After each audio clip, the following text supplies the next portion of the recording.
Hey everybody, Mike Iaconelli back out in the shop with another video for you today. And in today's shop, we're going to be talking about pre-spawn staging areas. We're going to be talking about how to find them, where they're staging, and then we're going to get into 2 techniques to catch those fish before they move up to spawn. This topic is one I think that people miss.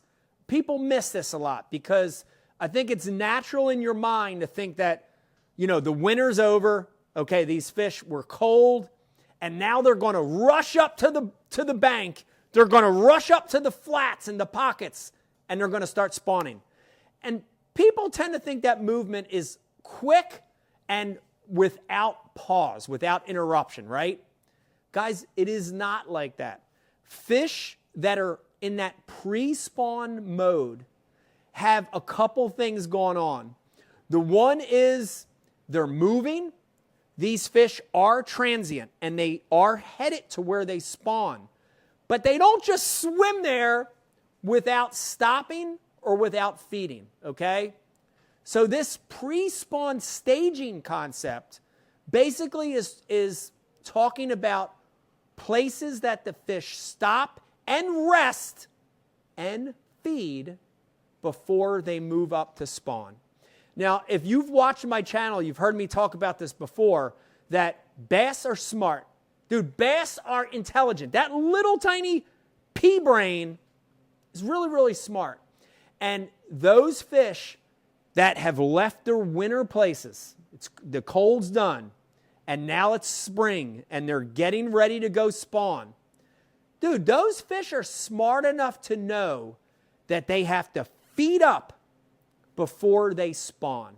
Because once that spawn starts, the males, the females, dude, they're worried about this. They're worried about spawning, the ritual of spawning, and feeding, eating takes a back seat.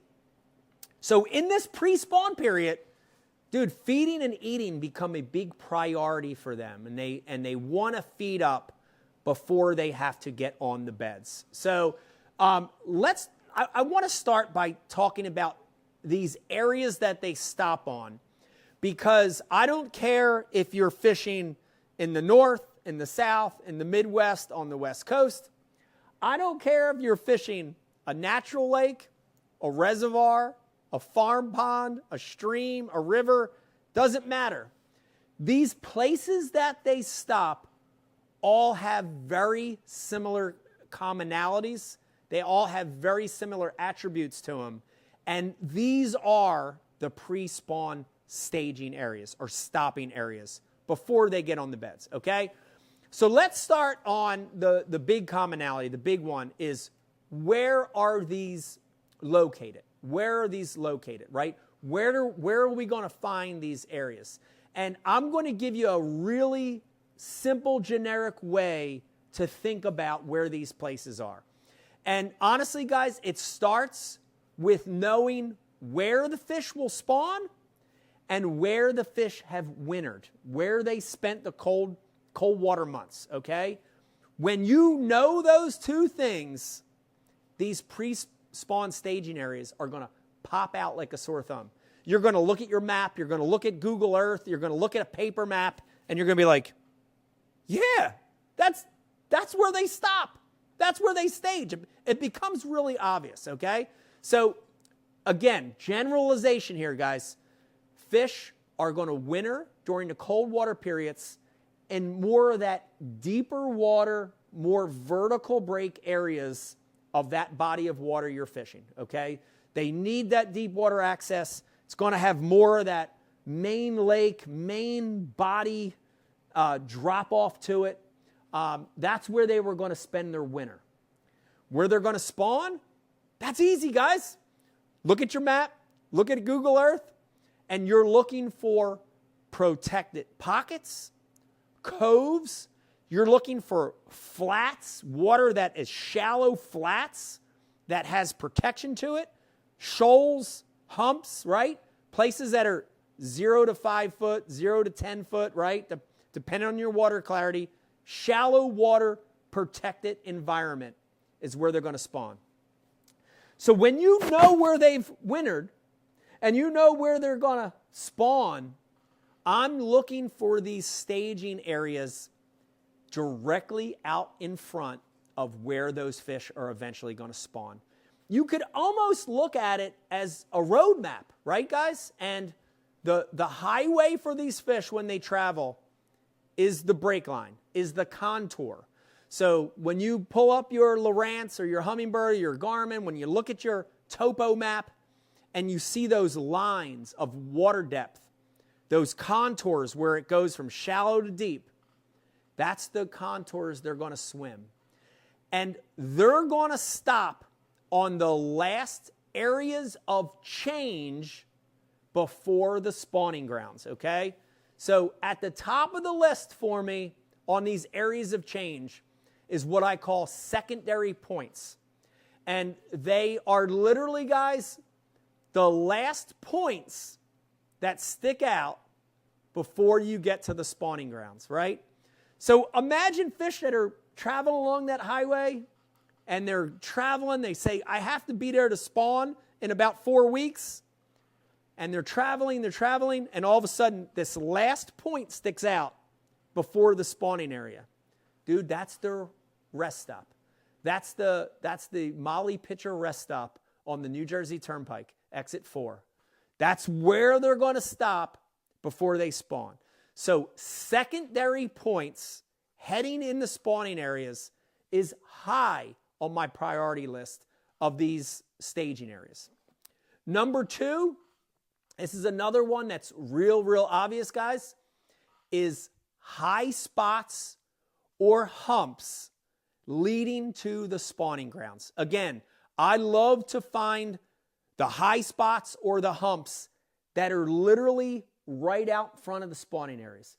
When I say right out front, from a football field away to half a mile away from the spawning areas, I'm looking for rises in the bottom.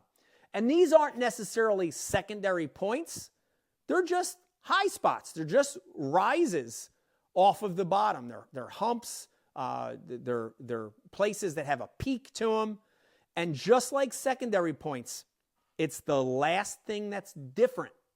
It's the last area of change before they get to the flats, okay? Pretty obvious when you look at a map.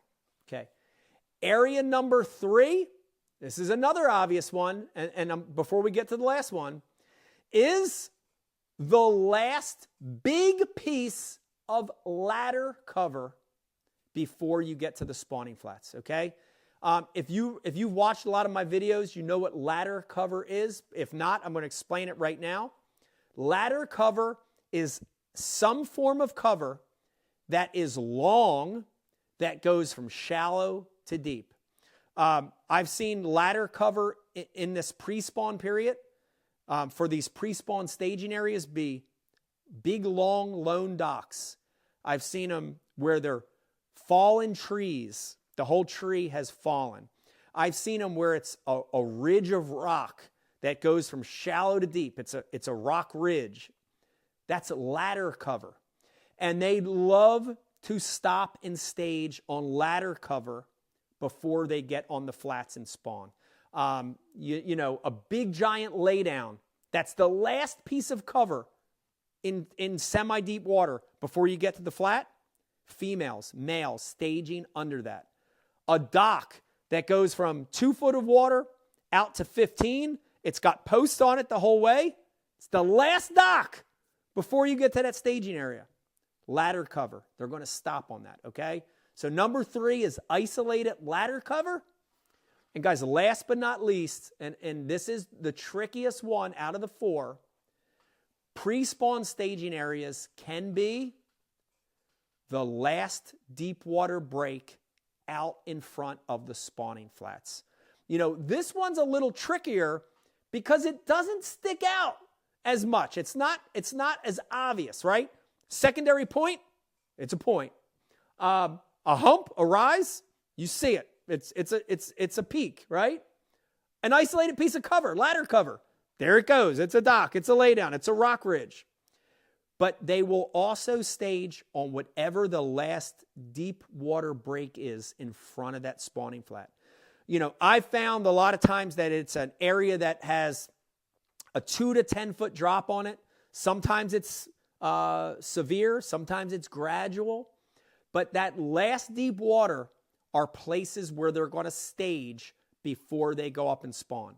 Many times, guys, on this last one, these last breaks before the flats, there's going to be stuff on that break. Stumps is a big one. In a reservoir where they've clear cut the wood, a lot of times you're going to see stumps down there. On natural lakes, a lot of times it's going to be isolated boulders and clumps of rock. A lot of times down south on places that have grass, it's going to be clumps of grass on that last little bit of deep water before it gets shallow. Same thing, guys. That's a rest area. It's a staging area. That's the places they're going to stop before they move up.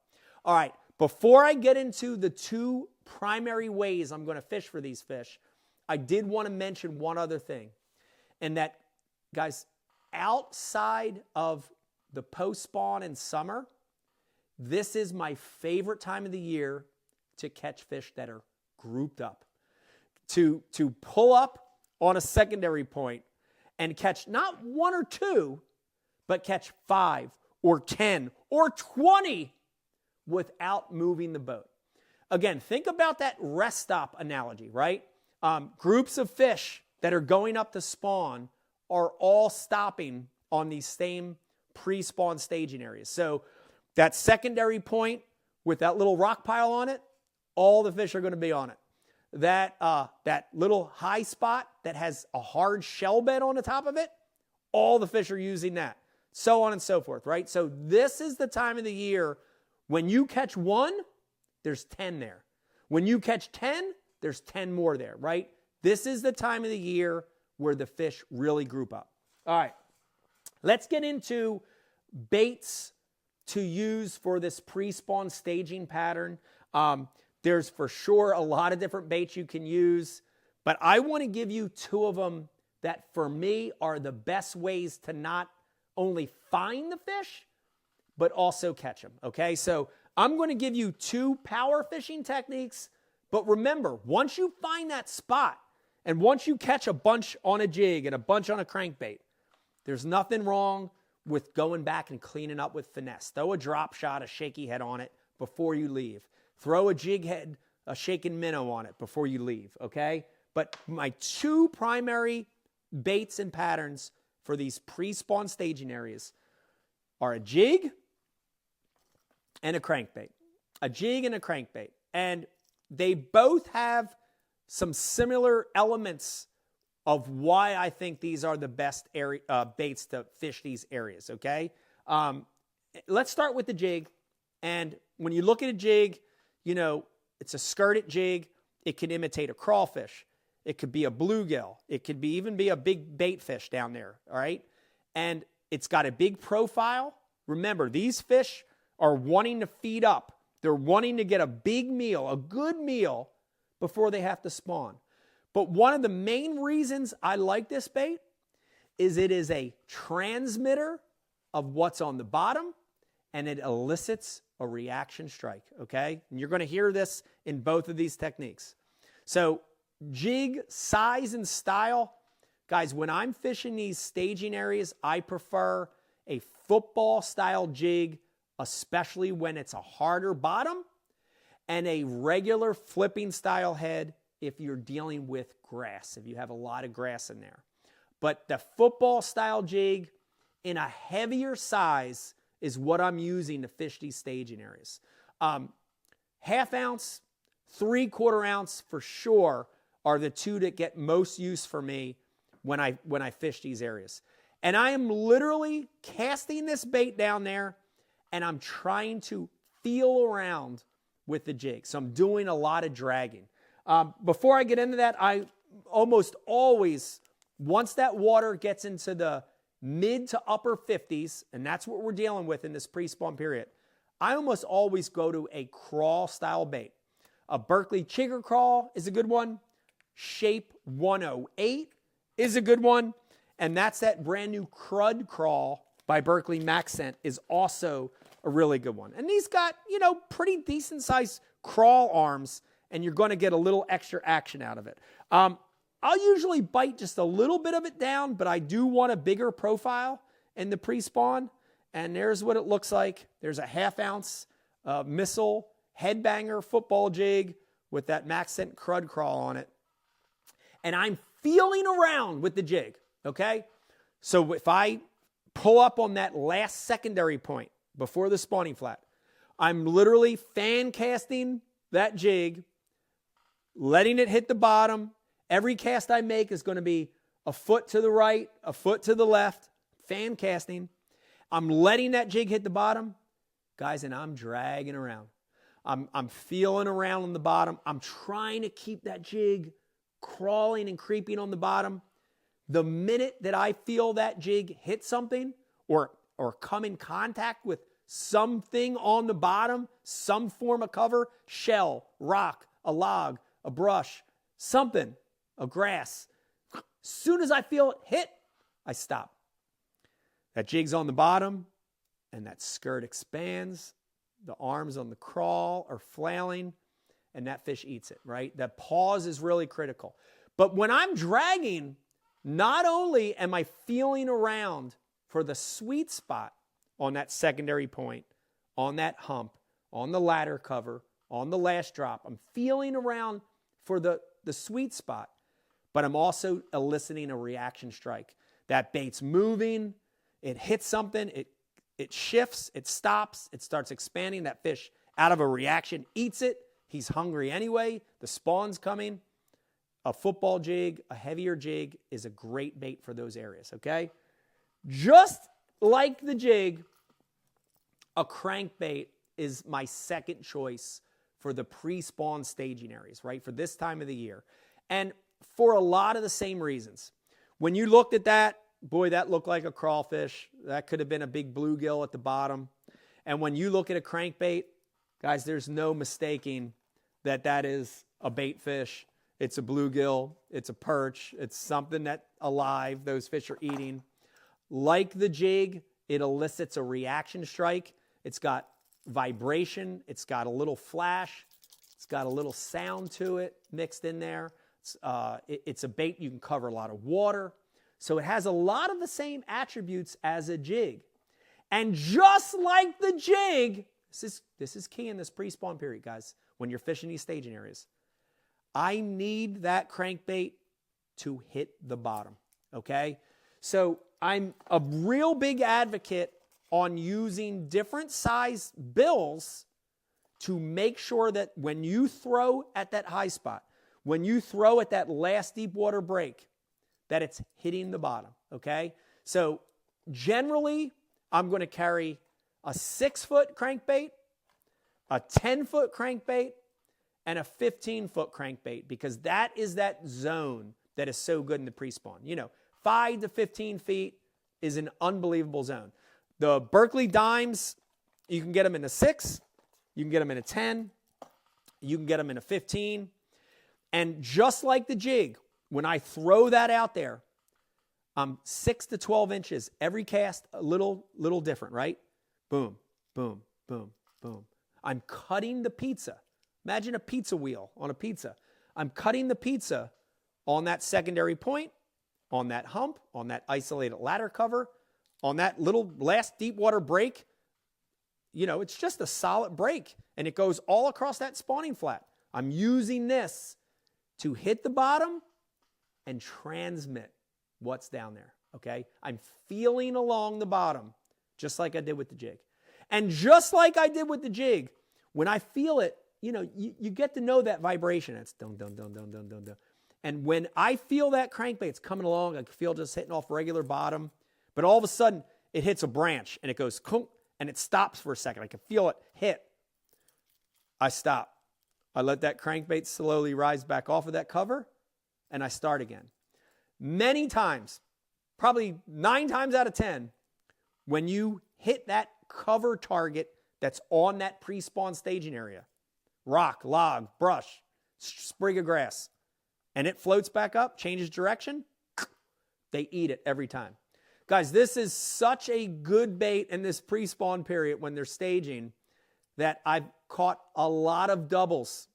I've had a bass on the front hook and a bass on the back hook. Or I'm reeling that fish in and I look down, dude, there's like 5 or 10 behind them.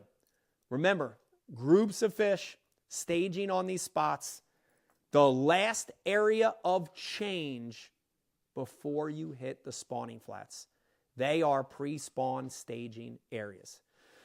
Guys, I hope you enjoyed this one. Really flushing out more theory on this video, talking about pre-spawn staging areas. Also gave you a couple good baits to use. Give these a try. February, March, April, May, depending on what part of the country you live, when you're in that pre-spawn period, when fish are stopping before they spawn, give those theories a try, give those baits a try, and you're going to catch more bass. Guys, I hope you're liking these videos. Man, if you like what you're hearing, if you like what you're seeing, subscribe to the channel. When you subscribe, we're going to send you notifications on all sorts of cool stuff. If you're already a subscriber, tell your buddies, tell your fishing friends about Mike Iaconelli Fishing on YouTube.